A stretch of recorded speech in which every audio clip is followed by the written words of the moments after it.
Good evening everybody. Welcome to the 8th week of this lecture session. And just to just to clarify, so this week we will be talking about RNNs, right? How the text. So we have seen thoroughly how images are processed through CNNs, the very sophisticated architectures that we have already seen, the visualizations of the CNNs and all. So CNNs, we know they are very good for processing text, for processing images, and we have also talked in length about why we need such a separate architecture that is able to handle images much better than normal feed forward neural network.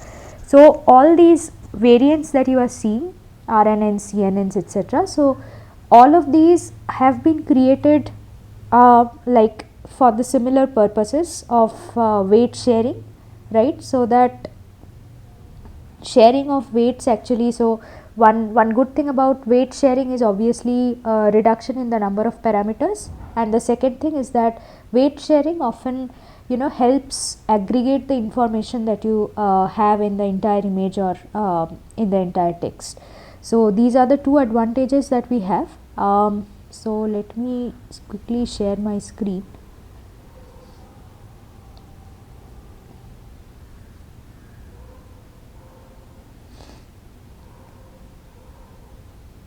Okay, so so let's start it. Just a second. Okay, so like I said, we'll be talking about RNNs. So RNNs are what? Recurrent neural networks, right? So they are good for, so they are meant actually for processing data that have a temporal component in it, right? So any sequential data, be it images, if you can convert images to sequential data, or text itself, for example, has a sequential structure to it, and similar other sequential data like time series forecasting, etc. So this architecture is specialized for those kind of problem settings. Okay, so so basically, first let's try to understand why we required this architecture in the first place. So what was the problem with traditional neural networks? Why for text we need something as specialized as this? And then maybe we can go into the math part of this. So RNNs came into existence because again, like images, in images we saw in length that if suppose we have an image that is like 1024 cross 1024, having a feed forward normal neural network, deep neural network which is only comprising of fully connected layers, we know that needs to a parameter explosion, right?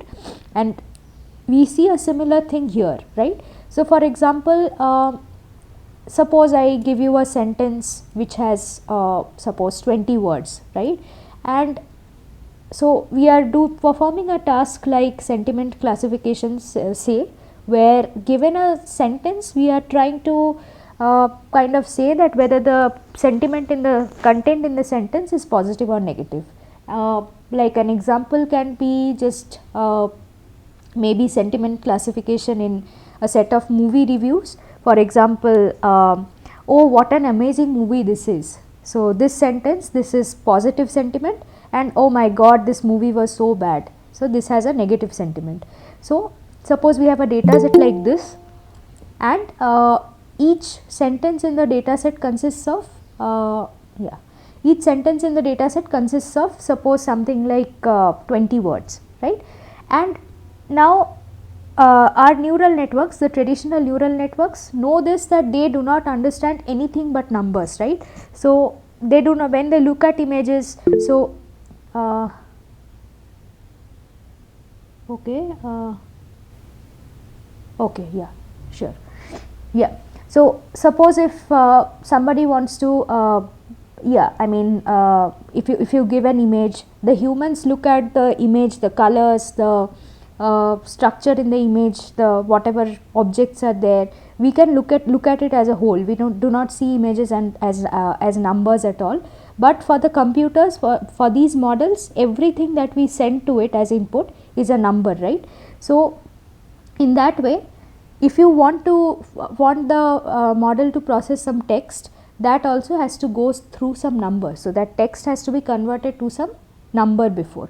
So suppose now, so each of, if we have a sentence of 20 words, like I was saying, if we have like maybe if we convert each of these 20 words to a vector, so that is how we process any input data, right. So we generally convert them into some sort of vectors and matrices and all.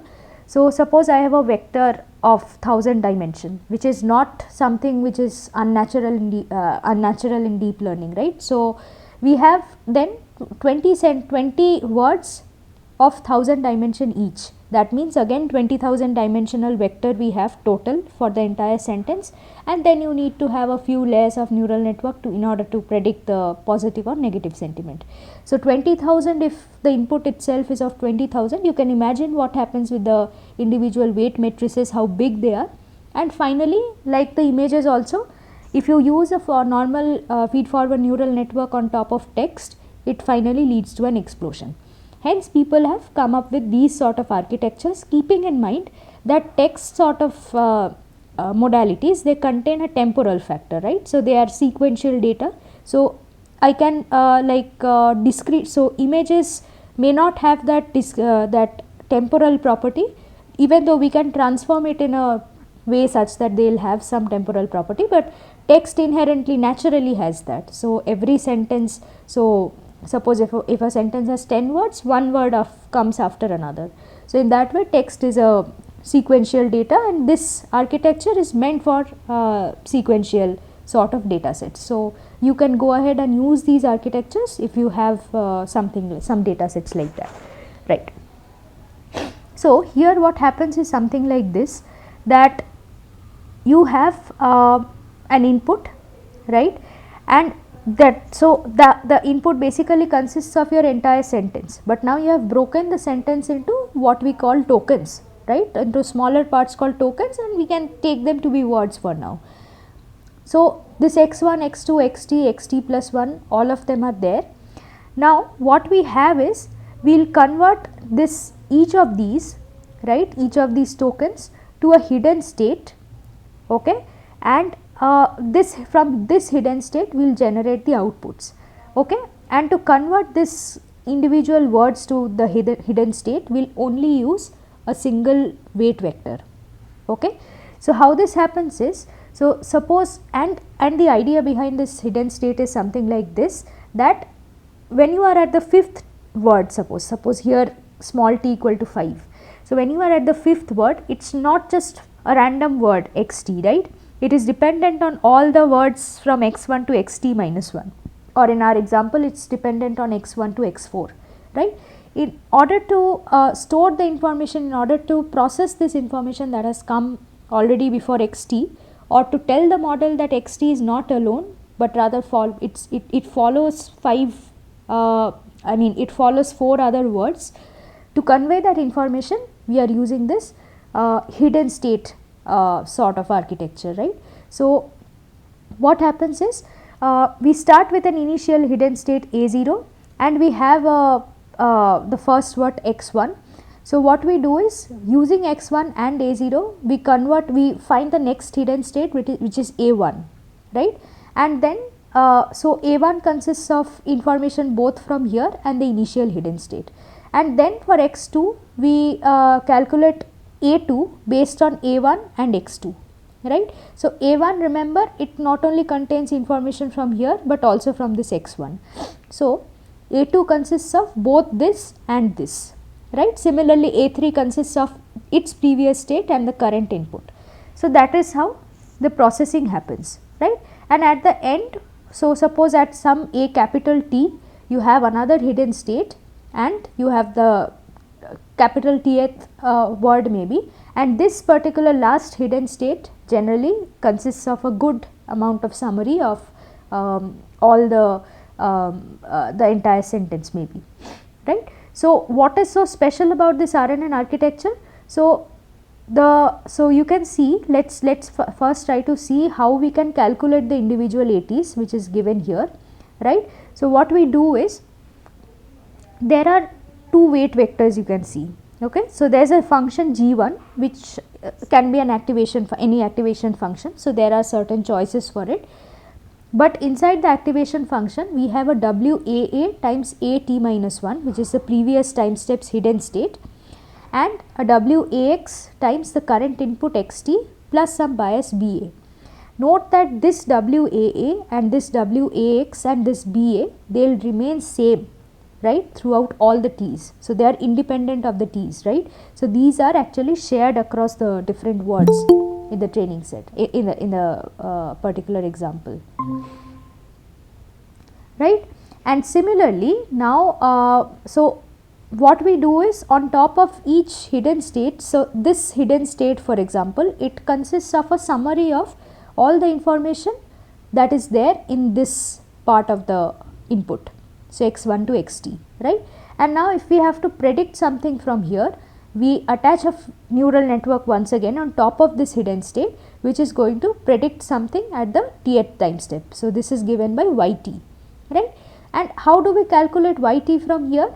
What we do is, we use another activation function g2, okay, and at the actual things that we do are, we send this 8. So if we suppose take the time step to be small t, we send this AT and we multiply it with a WYA. So WYA times AT plus some bias BY, okay. So again this WYA and BY, these are shared across all time steps, right. So now you can see how much your this processing, the number of parameters have reduced. So we had calculated something like, we had a 20,000 input, right, and because of that, suppose if the second layer, second layer in the neural network had some 10,000 neurons, then we would have some 20,000 cross 10,000 weight metrics.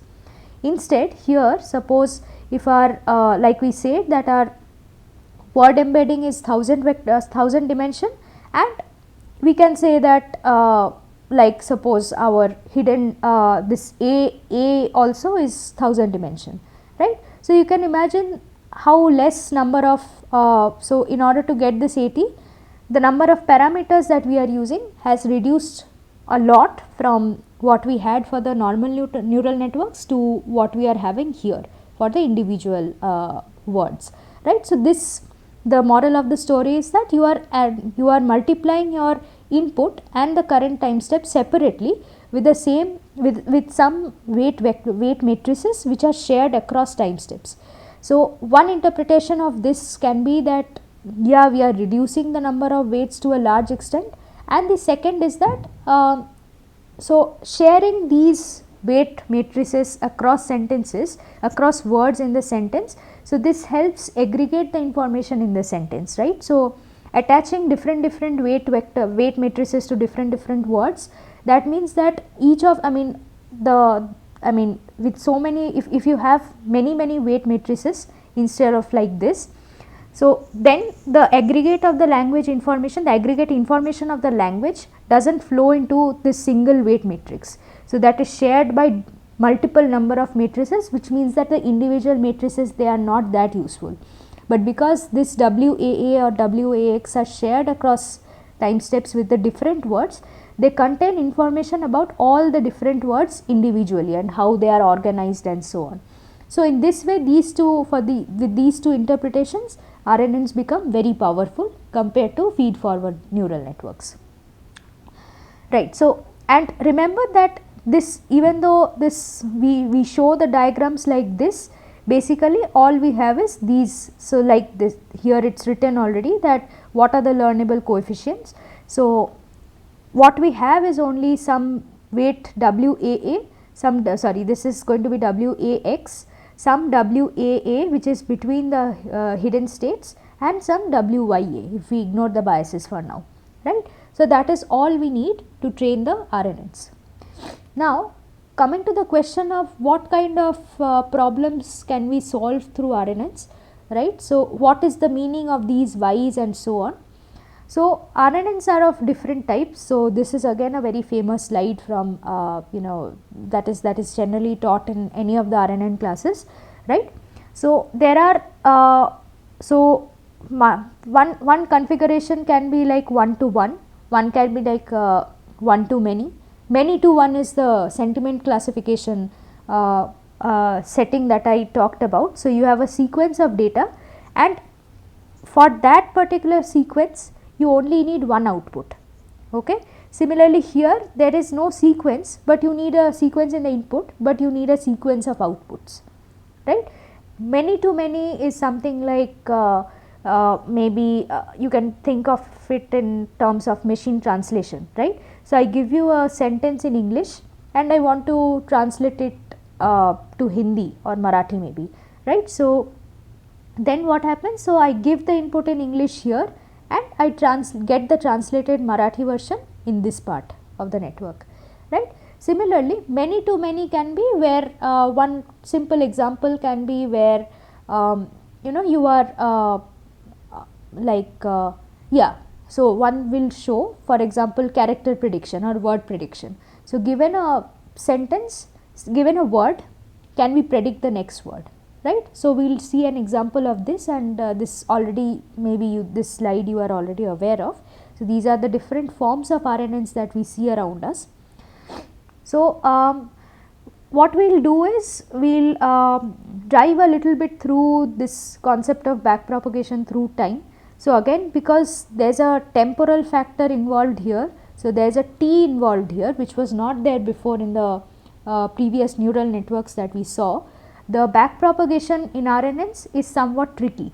So that is why we will take a little bit of time to go through this once again after even though sir went through it, and then we will move on to more sophisticated architectures like maybe LSTMs, right.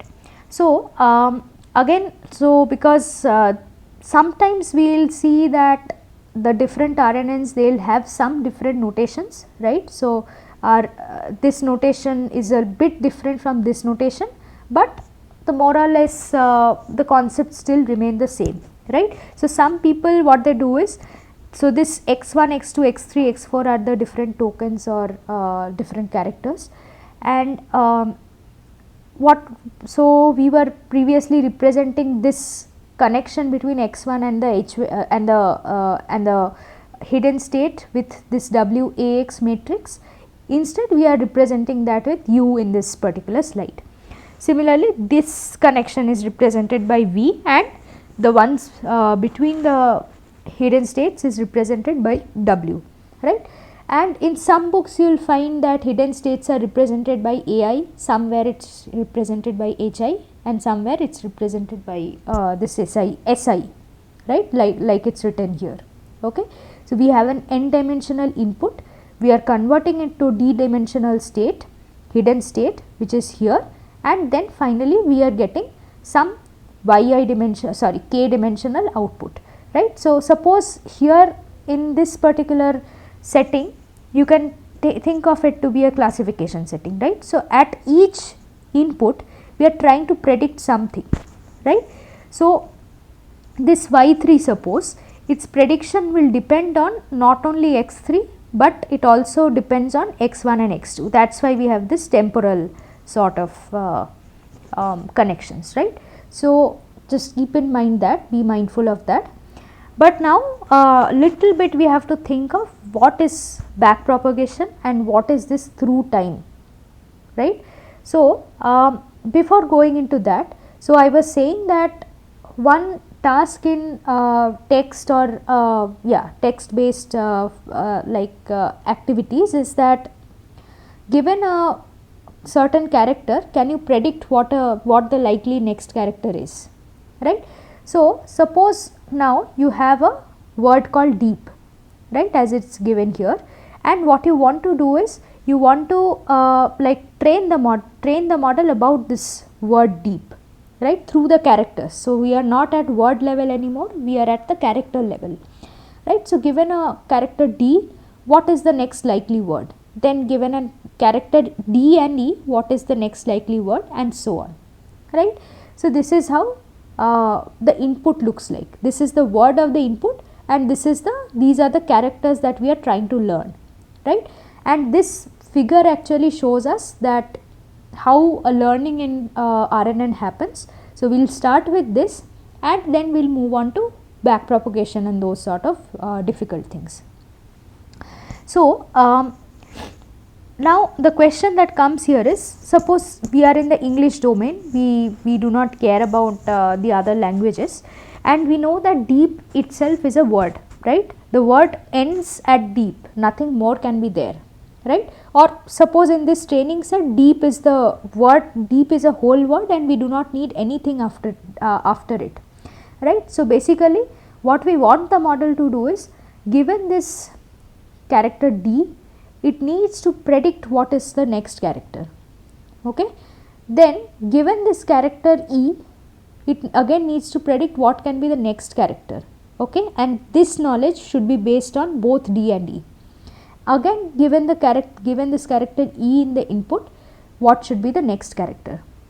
So we want it to be P, because that is what is there in the training set.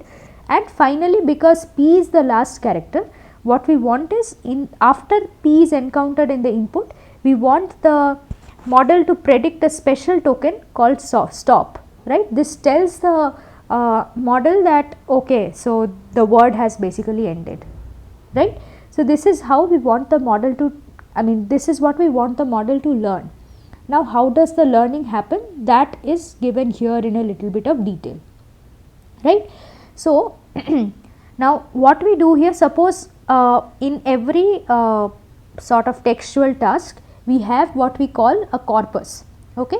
So corpus is like a dictionary, like the Oxford dictionaries that we use. Corpus is very similar to that, right? And suppose our training set only consists of words that are made up of these characters only, D, E and P, and we have the stop character, right? In order for the model to understand that it's okay to stop now, right? So now what we'll do is, so recall that all these weights are learnable, right? So what we are giving D as input, as the first input, and how do we send D, by the way? So there are multiple ways. So the character D won't do, right? Because neural networks only understand maybe like numbers, vectors of numbers. So different people take up different approaches. One of the easiest approach is that we first formulate this dictionary, right? So how many characters or how many words we are allowing, and then we form a one-hot encoding of that, right? So suppose if our dictionary consists of these 4 words, D, E, P and stop, then this embedding will be basically a 1 followed by all zeros, because we want a D. So this this is an example, right? So it's basically a 1 followed by all 0, meaning that at D's position it will be 1, and at E, P and stop it will be 0. That is what we call a one-hot encoding, right? Similarly for E, the one-hot encoding will be a 1 against the E's position and 0 against all other positions, right? So this is how we send the inputs across. Like that's one of the choices, right? The other choices can be maybe use like a learned embedding space for the characters. So those things have become very popular nowadays. So let's not go into those difficulties, but rather let's assume that we are only using one-hot encodings for this purpose. Okay. So now what we want to do here is, so we first find the hidden state, like this is going to be S1. Here in this notation we are calling the hidden states S, and because for the rest of the slides we are using the notation S, so I do not want to confuse. So this is going to be our S1, okay. So how do we obtain this S1? So we have a already pre-initialized S0, which is learnable, which we are going to learn through the network. So that S0 and this D, right? Sorry, yeah, so this first word, this is X1. So this S0, which is not shown here, and X1, will combine them using these matrices U and W, in order to obtain this S1, right. So and once S1 is obtained, we will use this V with S1 to obtain this particular like output, okay, and then we can run a softmax on top of it and we can get some probabilities, right. So this will be a 4 cross 1.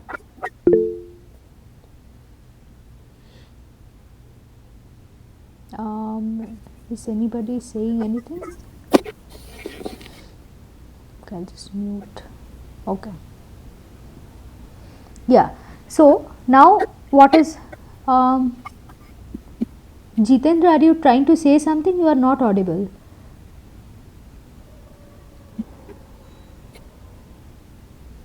Okay, I'll again mute.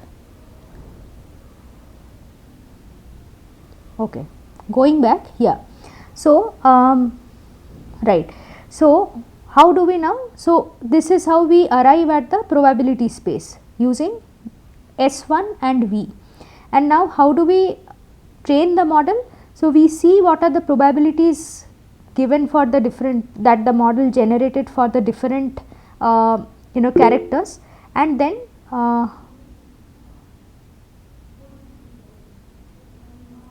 do we have to take, yeah. So W is actually a connection between the different hidden states. So like for example, this is a good example.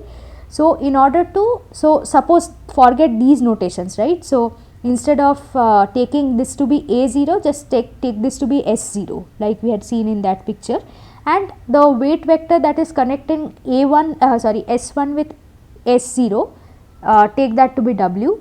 So what you need to do to obtain S1 is x1 times U plus x2 times x1 times U plus W times S0, and you run a active. So for simplicity, let us forget about the biases now. So you run an activation function on top of it and you get S1, yeah. So this S0 and this S0 and these different weight matrices that are given here, U, V and W, these are the learnable parts. So S0 is actually initialized randomly, and then your model figures out what would be a good initialization for your given task, right. So yeah, so here now in the training part, what you are trying to do, we were here actually. So you are given the ground truth one hot encoding, right. So you want the next character in your training set, the next character is given as E. So you can see that there is a 0 over the other positions and E has a position 1, and now you have predicted something, your model has predicted something, and all you have to do is you run a cross entropy loss with between these two, right. Similarly, and during training what you do is you do not, so this is all that you do. You have a cross entropy, you have a like ground truth weight vector, you have a ground truth one hot encoding, and you have a predicted probability space and at every position, right, and all you need to do is run a cross entropy loss on top of them. So cross entropy between these two, these two, these two and these two, you add them and that becomes your final loss function. Then you back propagate them and the model will then learn that these are all valid words, right, deep, etc. These are all valid words. So this is a very small toy data set. So here you can see that maybe this model is like it has trained to some extent, because it is predicting here, like for example in this weight vector, in this probability vector, the highest weight is given to E, right, and the ground truth given is also E, right. So this is fine. Again here the highest weight is given, probability mass is given to E, and here the ground truth is E once again. So this is also fine. Similarly this is also fine, you can see, because the model had to predict P and it has already predicted P. Now problem is here, right now the problem, the model what it needs to do is, because it has seen all the words, it has seen all the characters, it now needs to predict stop. By stop, I mean by putting stop, the model basically communicates that it understands that the deep word, this entire word is complete, now we are okay to stop, right. So it should have given more probability to the last this last part here, last component here, but instead it gave more weight here, right. But the like the one hot encoding is 0001. So this is where maximum loss will come, and the model will slowly learn that okay, after the entire word deep is generated, you should put a stop. So this is how the learning happens, where at if you have an output, wherever you have an output. So we showed different like different variations of the RNNs here. So wherever you have the output, you attach, if it's a classification task, you attach a cross entropy loss on top of it, and you basically, if there are multiple outputs like these maybe, then what you do is at each time step you add a cross entropy loss, and you add them up across time steps, right.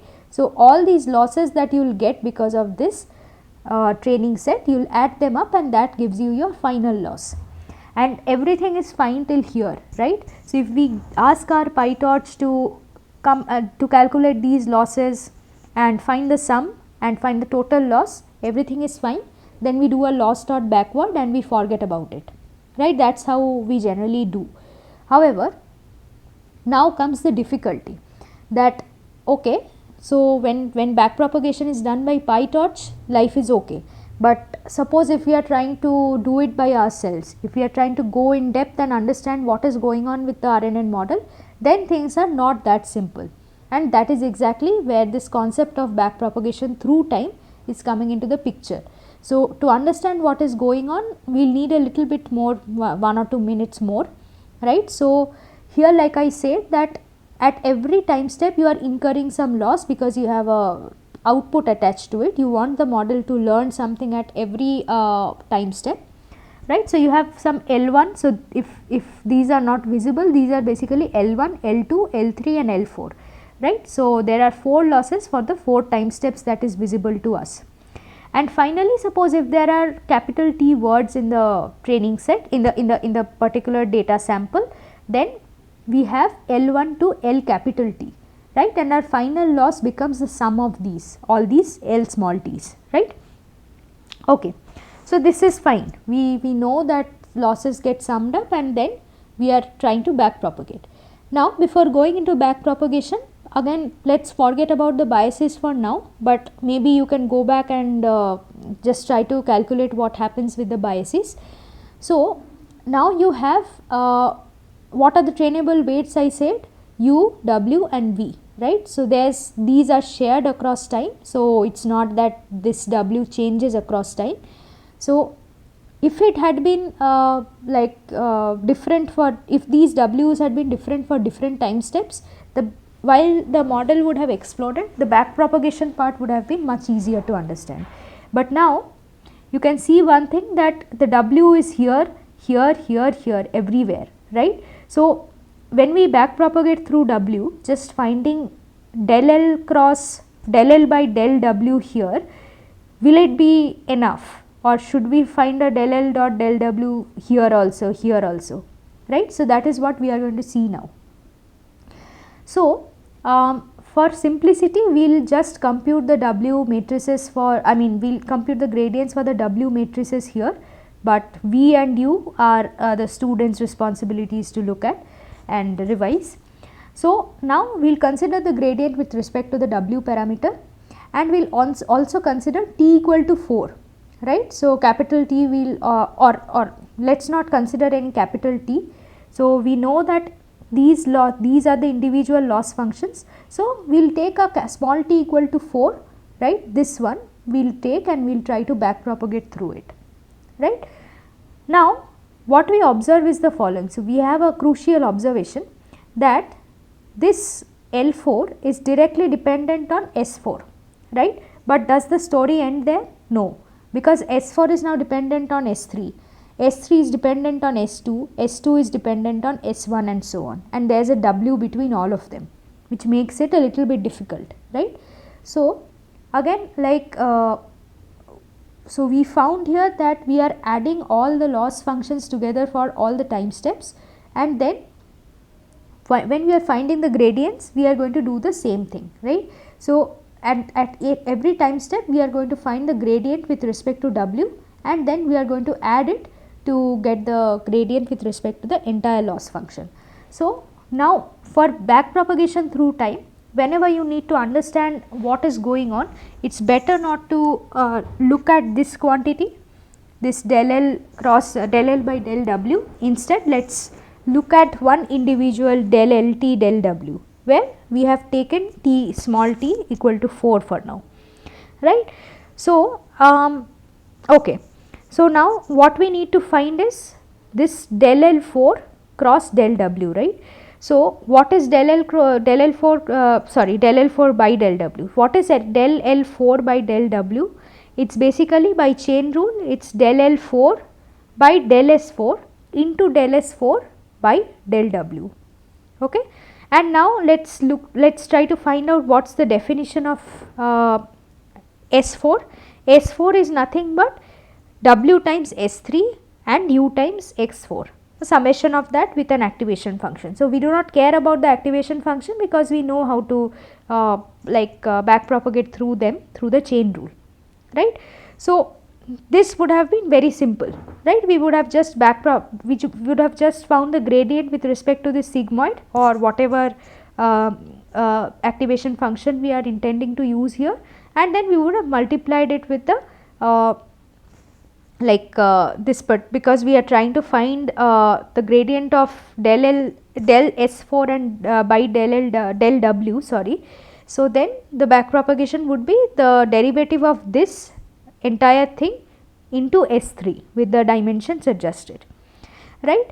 So however, here in RNNs things are not that simple, because we can now break S3 also into a similar thing, where S3 equal to this entire thing with this here, this would be S2 and so on, right. So we have to take, when we calculate this thing del L4 by del W, we need to take into consideration all of this in order to get the gradients correctly, right. So here basically the total derivative of this part can be converted into two parts. One is like you just take this one, okay. So we are calling this notation del plus S4 by del W, right. So here we will consider all other things to be constant, right. We will forget that S3 itself has some component of W and so on, right. And so that is what we are calling explicit, and implicit would be summing over all the indirect paths from S4 to W. So they will consist of all those different relationships that we find here, right. So excuse me, ma'am. Yeah. Ma'am, can I ask a question from I have some problem in an assignment 8 of the assignment of this week. Question number 10, 11 and 12. Okay, so can we take it up after the class maybe? Okay. Yeah. Okay, so Jitendra actually asked a question, I missed it. What is order of dimension in deep example? Okay, so this here doesn't matter. So x1 and d, yeah, x1's order would be 4. D can be anything, because D is the hidden state that we are considering, right. If we go back here, yeah, D is the hidden state that we are considering, and incidentally in this case like in the prediction also, Y also, the dimension is going to be 4, because we have only 4 prediction, four characters to predict. However, this will change. So these two are same at this point, because for both of them we are using sort of a one hot sort of representation. But suppose if we choose to use some other embedding space in the input, then these two might differ, because in the predictions we are still trying to predict the next upcoming character. So this will remain constant, but this may keep on varying, right. So that is how the dimension, so this dimension, the dimension of the hidden states, that is going to be a hyperparameter that you can set by yourself. Okay, so right, so this is how you break the gradients. So you take the explicit one and the implicit one. So implicit, by implicit we will do something like this, del S4 by del S3 into del S3 by del W. So, basically here we are breaking up and here we are not breaking up, right. So, go back to the like the chain rule once again to verify that this is correct. So, now this is okay. Now, if we now break this thing up, so this again, this thing is fine, but again this thing del S3 by del W, that would have the same problem. So, that would again have its own explicit and implicit equation calculations, right. So, gradients, sorry, and then so we will keep on doing that until, so this is kind of like a recursive way of looking at things, right. So, we will go on moving from here until we reach the initial time step, right. So, this is how we do back propagation through time. So, this is just note that here we are trying to move from, so all we are trying to do is we are trying to calculate the gradients with respect to the loss of the 4th time step, but even for that we have to move across all the time steps before in order to get the complete gradients. So, all you have to do, all you have to remember from this entire thing is that del S4 by del W can be simplified into a small formula which is given by this. So, how we do that? We had this del plus S4 by del W alone. All we have to do is we have to multiply a del S4 by del S4. So, this is 1, right, and these things are automatically there, right. So, now you can see that this summation can be converted into some k equal to 1 to 4 del S4 by del Sk, because this 4, 3, 2 and 1 they keep changing, and again del plus Sk by del of W, right. So, the math, I mean, it looks a little bit involved, but yeah, it's best that you try it out. So, these are just some some revisions of what we learnt in the week, right. So, finally, we came up with this formula, right, and now if we want to generalize this, so this was for some small t equal to 4. So, if we want to generalize this, it looks something like this, right. So, we had k equal to 1 to 4. So, with that with respect to that we have something like this. So, again, so this is del LT by del W. So, in del W we first have to in doing that we first have to do a del LT by del ST, if you remember, right. So, that is why this is outside, then k equal to 1 to t, del ST by del SK coming from here once again, and the explicit ones we have to add, and finally, so this is only for one time step, right. And now if we have to do it for the entire loss function, again we have to add all these gradients across all the time steps, right. So, now given this formulation, one thing would be very easy for you to understand, that even for a single time step, right, we are going on multiplying these things, right.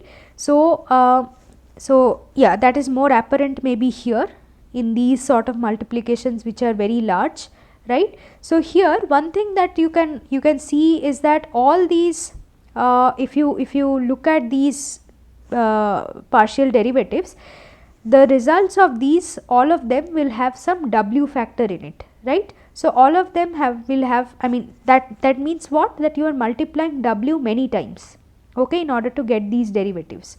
And as we have seen in the neural networks classes, that the weight matrices in a neural network, they are basically like initialized with small numbers, right. So, that is the most efficient thing that we have seen, the different initializations that we have gone through. Now, what happens is that because you are multiplying some weight matrix of consisting of a small numbers many times, what happens is that your the final gradients, they start becoming very small, okay.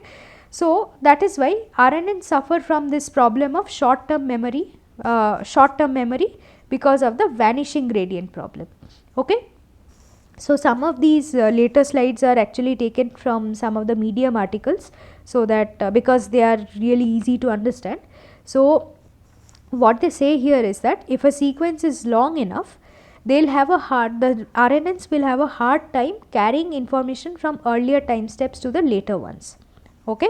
So, if you are trying to process a paragraph, so suppose if you have, like I started with an example of 20 time steps, So the model will very easily forget what so at the 20th time step it will forget what was there in the first and second time steps, and the reason is already what I gave you a hint of, right. So normally when you update a weight in deep learning through SGD or something, it's that the new weight is equal to the current weight minus learning rate into the gradient of the weight, right.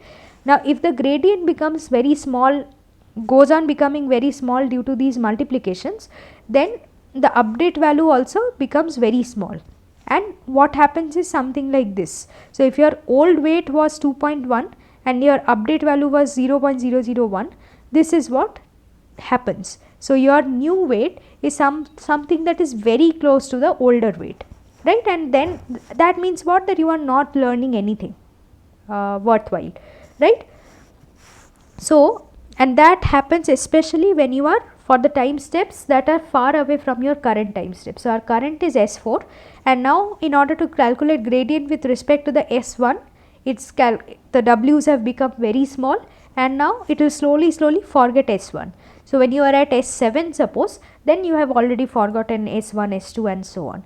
So that is called the problem of the vanishing gradient, right. So this is a very this is a problem that is there with RNNs which has still not been solved, but people have instead come up with alternate solutions, alternate architectures like LSTMs and GRUs. So LSTMs have two things, okay. So GRUs maybe they are very close to LSTMs, so we will not discuss them that much, but LSTMs have two things, one is the hidden state and one is the cell state, okay. So basically in the cell state is like a memory cell, okay. So it's a memory sort of which is trying to store some of the relevant information such that it's not forgotten due to the vanishing gradient problem, right.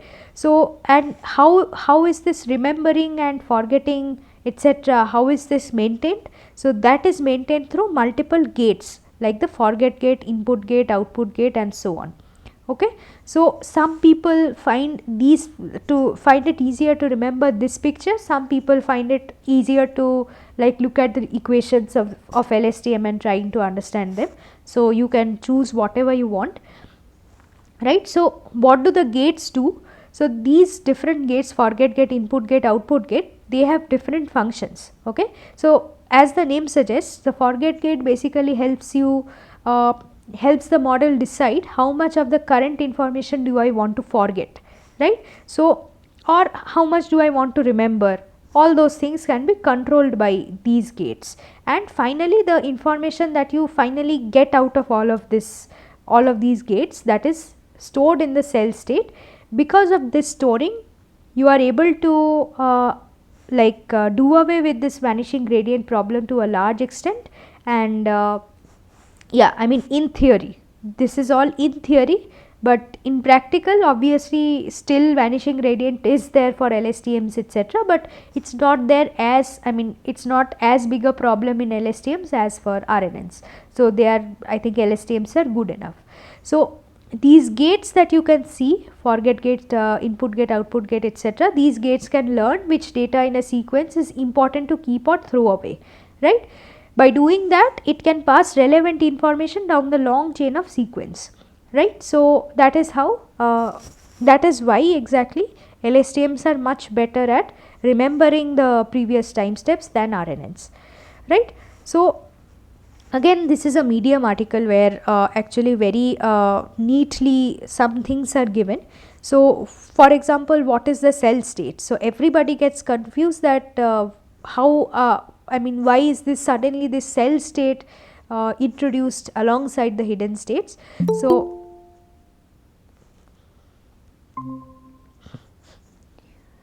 yeah, so the basically the cell state it can carry relevant information throughout the processing of the sequence. So it's like a memory of the network, right, like I kept saying.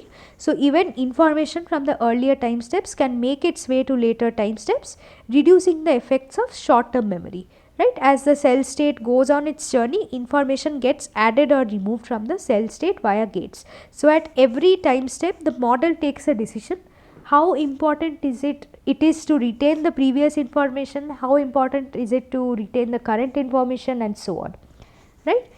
So we'll quickly go through some of these gates, what they mean. So if you understand what they mean, LSTMs are not very difficult to remember.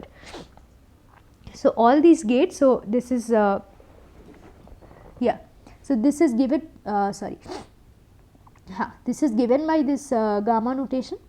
Okay, so these are this is the formulation. So there is a W and WXT plus UA plus B, right. So these W's and U's, they will vary across different gates, right. So there are 4 gates, and so this is a slide taken from Stanford's notes on LSTMs. So what they are saying is, let's forget the GRU part for now, let's only look at the LSTM part. So update gate does what? It says that how much pass should matter now, right. So relevance gate says that should I drop the previous information. So in a way these two are like complementary. Forget gate says that whether I should erase the content of a cell or not, and output gate is like how much to reveal of a cell. So basically it's much better if you look at it, look at the equations directly, and as I am saying, just forget about this column for now, right. So at every time step we have 2 things. One is this C tilde T, which is like the current cell state. CT is our final cell state, and we will basically calculate CT with the help of this current cell state and the previous cell state, right.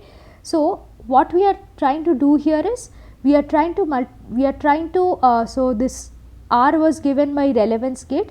So this says that do we drop the previous information or not, right. So it's basically what it's trying to do, what it's trying to store.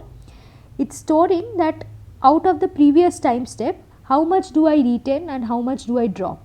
That is what it says, right, drop previous information. So how much do I drop from the previous time step, and then I'll combine the current time step, and that becomes my current cell state, right. So this current cell state is not what we are going to retain. We are going to now calculate the actual cell state, okay. So that is given by the CT, and what we will do is, we will decide how good is the current cell state that we calculate, and how good is the previous cell state, right. The previous cell state also had some memory, and the current cell state also has some memory. Now how do I combine these two, right. So now what we do is, we say that we will forget some parts of the previous time step, and we will like retain some parts of the current time step, that is given, or update some parts of the current time step. That is what is written by meant by these 2 gates, right. So this is how you should remember, that I have a current cell state, and now I am going to retain some information from it. There is a previous cell state, and I am going to either forget some parts of it or remember some parts of it. So that is how you can interpret this. So and you can combine them to get the current to get the actual cell state evaluated at time step t. And now the hidden, so this A notation for the hidden time step is again used by Stanford. So what is AT now? So AT is saying that, okay, AT is the hidden state, right. So that is not the memory, that is just the hidden state. That is saying that the cell state that I got, how much of it should I keep in my hidden state, that is it. So all of these gates, these are the main parts of the LSTM, and similarly GRU has a similar functionality, just that GRU tries to eliminate. So here in case of LSTM you have 4 gates, but in GRU they have converted the 4 gates to 2 gates, right. So what they have done is, this part is same, as you can see that they are still using the gamma R. However, for this part they are using we were previously using gamma U and gamma F, the definitions are given here, but instead they said in GRU that, okay, we do not need 2 things. So this part, so for example what we said is how much to retain from this cell state, the current one, and how much to forget from this one, right. So since retaining and forgetting are like two complementary operations, what we can do is, instead of having this, we can just have a 1 minus of the retaining one, right. 1 minus retaining represents forgetting, right. So that is why we'll like we are eliminating the gamma f completely, and we are also eliminating gamma o, and we are simply saying that okay, my hidden state will only consist of the cell state. In other words, my hidden and cell state, these two are anonymous in case of GRUs. Performance wise, these two are very similar, right. Only the only difference is that, yeah, people for people mostly LSTMs are more popular. Maybe not now. Now transformers have come and they have like replaced all of these. But yeah, I mean, if you need to compare between these two, GRUs may be, I mean, performance wise there is not much of a difference, just that GRUs may be a little bit faster because there are less number of gates to learn. Remember that for each gate you have to learn all these different weight matrices, like, right. So there will be a WU, UU, WR, UR, WF, UF and WO, UO for all the gates that you see here, and along with the biases. So because GRUs do not have all these gates, they have only 2, that leads to some lesser amount of computations, right. So yeah, so there are, we will just look at these two variants very quickly. So one is called bidirectional RNN. Bidirectional means what? So bidirectional is that normally when we had started in the beginning, so we were seeing that the hidden states are connected from left to right, right. So there is an initial hidden state, then using that you are computing A1, then using that you are computing A2 and so on. So bidirectional RNN is just saying that instead of having these connections from left to right, we will also have the connection, we will also have the connections from right to left. So this is left to right, this is right to left. So there are different tasks, right. So some tasks may be more suitable where you, so in by more suitable I mean that so when you are generating language, right, so there is no meaning of having this particular direction, because you are generating from left to right. That is how we do it in English at least, right. So there bidirectional RNNs do not make sense. But suppose you have been given a sentence and you are trying to predict something out of it, just one prediction for the entire sentence, then it makes sense to look at it from both the ends, right. So it is useful for tasks like sentiment classification, where you can look at the entire text together, because this is this initial hidden state and this one, if you combine them, then they will have a lot of good information for the entirety of the sentence, right. So many people actually combine this A1 and this one, the first one here from the right, right. So because they contain a lot of relevant information. And yeah, like I said, it cannot be used for language modeling. So in a task where you were like predicting this deep thing, yeah, so because you are predicting, you are not supposed to know that P is here suddenly when D is here. So when D is here, you do not care what is there here, you are just caring about predicting the next one. So you are always going from left to right. It does not make sense in English to write to learn the right to left, right. So in those cases bidirectional RNNs are not required. So it depends on the application, that how you would choose unidirectional versus bidirectional RNNs. And also obviously, like CNNs have become very deep neural networks are already there. Similarly we have deep RNNs as well, right, where the only difference is that instead of having one hidden layer, right, like this across time steps, we will have multiple, right. So we will have multiple of them stacked together. And in fact there are deep bidirectional RNNs as well, which used to be there in the previous in the architectures that came before transformers. So what you used to do there is, you would have like multiple layers of it, maybe 7 to 8 layers would be the best one. Otherwise if you go on increasing the number of layers, the parameters tend to explode. So these are multiple layers, and obviously you can have bidirectional. So you can have connections from left to right and right to left. So all of that is possible with deep RNNs.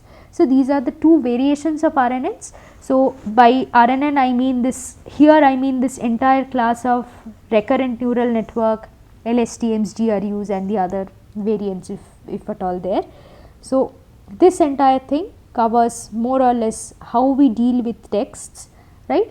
So the most important part of RNNs is understanding backpropagation through time, and you will have the best understanding once you yourself carry out this math, like find out what are these individual values exactly and come up with why this. For example, we went from here to the vanishing gradient problem. So just try to find out why this vanishing gradient problem is occurring at all. So this math, even though that's there in the slides, it's better that you work it out in order to enhance your understanding. Okay. So theory wise, this is what I had for today, and we'll quickly go through some code. Yeah, just give me a second. So yeah, we'll just show some simple things on like how to process a character based data set, and because we haven't looked at text before, so this notebook will help us do it. So all these will be shared, and the second one is second one I'll just brush across, because it's just a normal LSTM model that is performing that you are running on top of some time series forecasting data. So this I'll share with you so that you can have a look at it on your own time, right. So let's have a quick look through this first one, right. So first cell obviously is the import statement, so not going into that. Now second is your training data. Okay, so now in this task what I am trying to do is I am trying to predict the characters, like I am trying to do language modeling in terms of characters, right, and this is my training data for that, right. So now what we want, so going, okay, wait, I think I did not share this.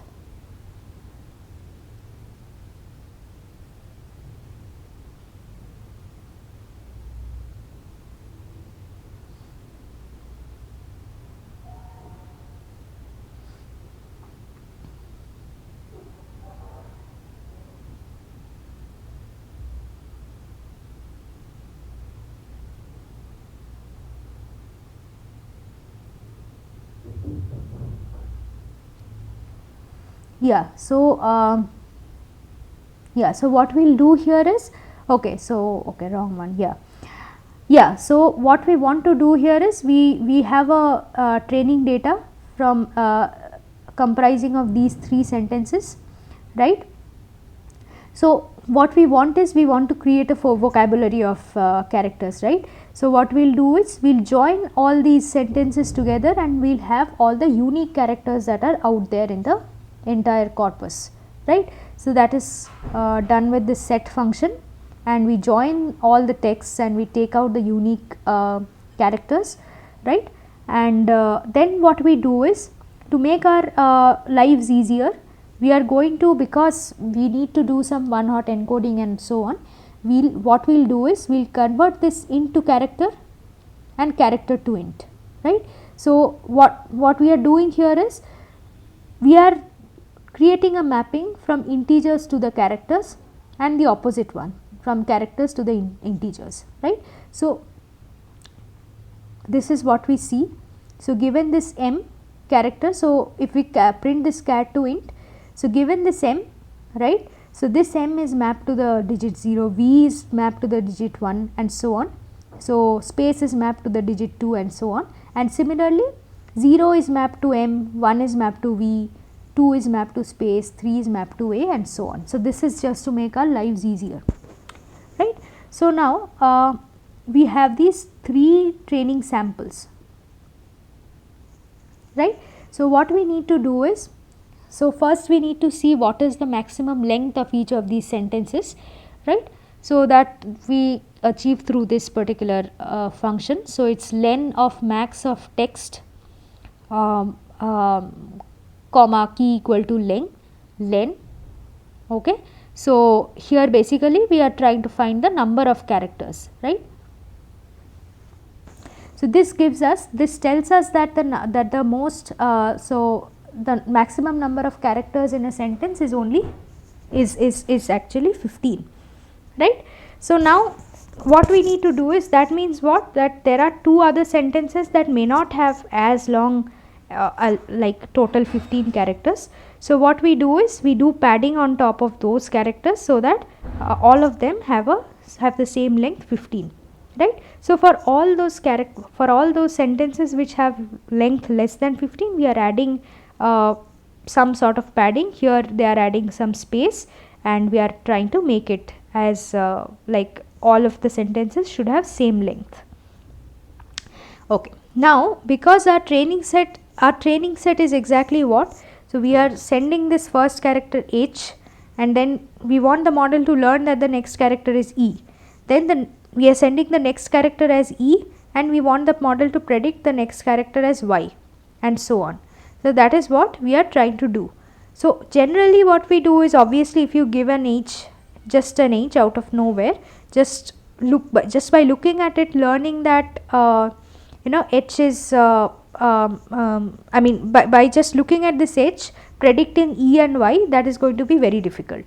So what generally we do is, we give the model some part of the sentence, right. So this is what happens. So hey, how are you? So we have so why is this like this? Because given this H, our target sequence should be something like this, right. So we want the model to predict the next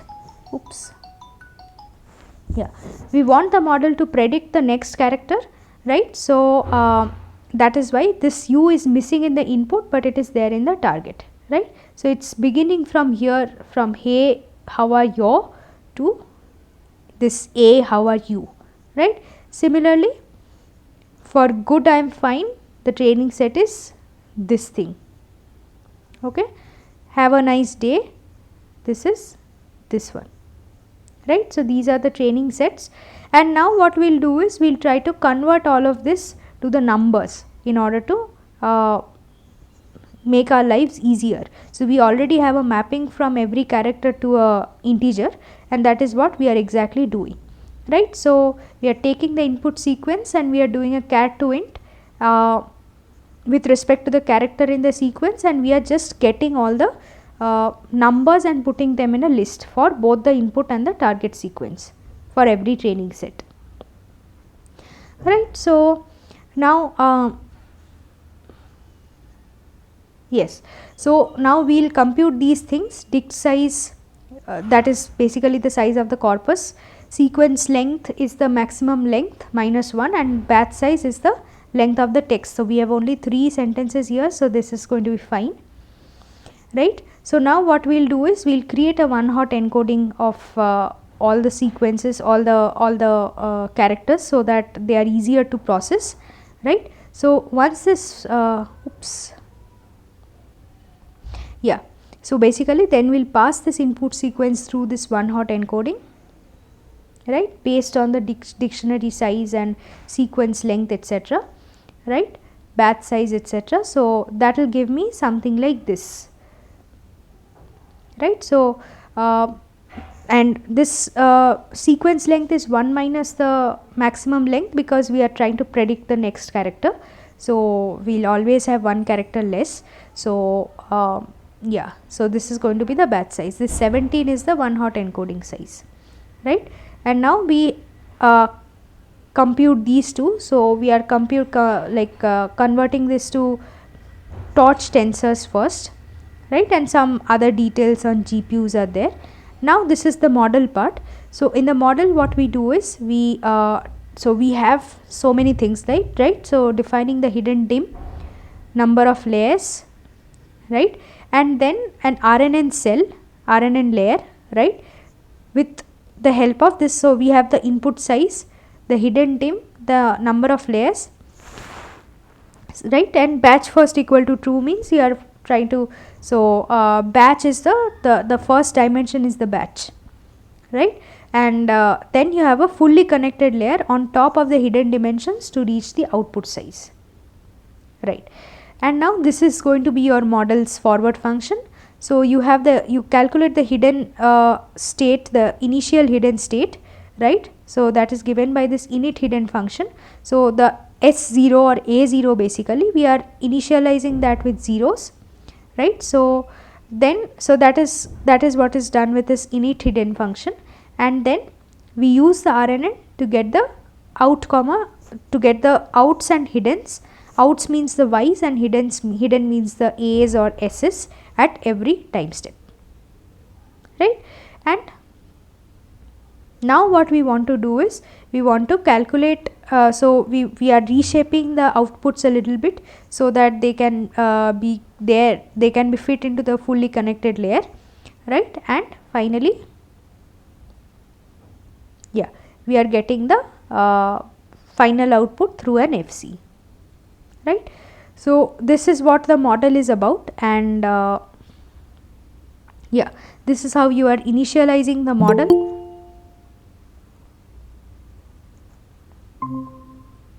Yeah, this is how you are initializing the model, and yeah, you are defining the hyperparameters with epochs equal to 100 and LR equal to 0.01, and then you are training the model through the cross entropy loss. And finally, after training, so once you so after training, what happens is there's this sample function, right? So sample function does what? So if I have something like this,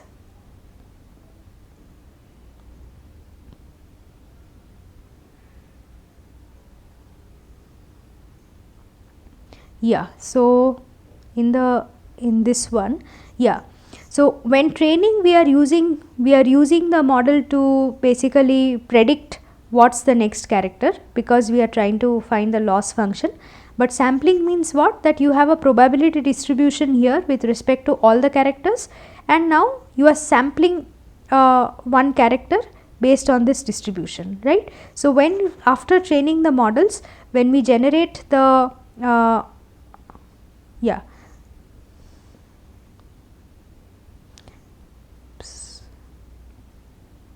yeah, after training the model, when we generate the sentences or generate the characters, we use the sample function, because we want to sample the characters out of the probability distribution instead of predicting. So suppose if I like for example, I define a sample function like this, and I basically provide the trained model how many characters I want, and the starting maybe the first few characters. Like I said that just giving this H character doesn't make too much sense. So yeah, if we suppose here it has shown that if we start with model, the trained model, number of characters required to be 15 and the first word to be good, the model predicts these characters good, I am fine, right?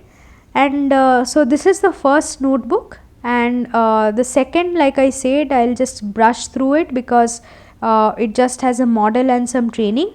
So this is on some like time series data. So in the beginning I said that RNNs are good for temporal data like text, time series, etc.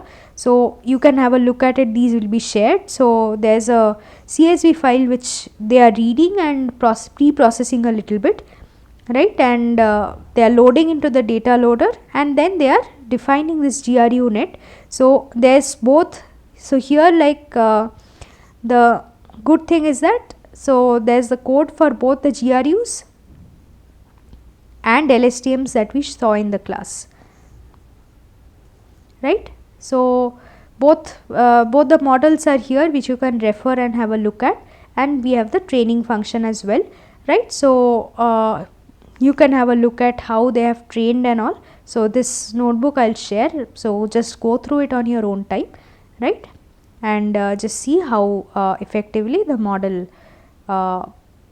like trains we have a trained model on top of the given time series data. So this notebook basically has nothing crucial, just that GRU and an LSTM net. So for example, once I share this with you, you can just see what happens when you change the model type from GRU to LSTM, what happens when you change the number of layers, and so on. And in fact, here for the first notebook, it might be a good good like exercise to increase the number of training data, and then seeing like what kind of characters your model is predicting, and what happens when your number of words in the sentence becomes too long, like maybe 25 words in a single sentence. Then does the sentence make sense? Here good, I am fine is making sense, but if I give a maybe 20 word long sentence, here it's 4 word long. So for a 20 word long sentence, does it still make sense? So all those things you can play around by yourself. So all right, this is what I had for the class today. So we'll probably meet next week, and happy Ganesh Chaturthi to all.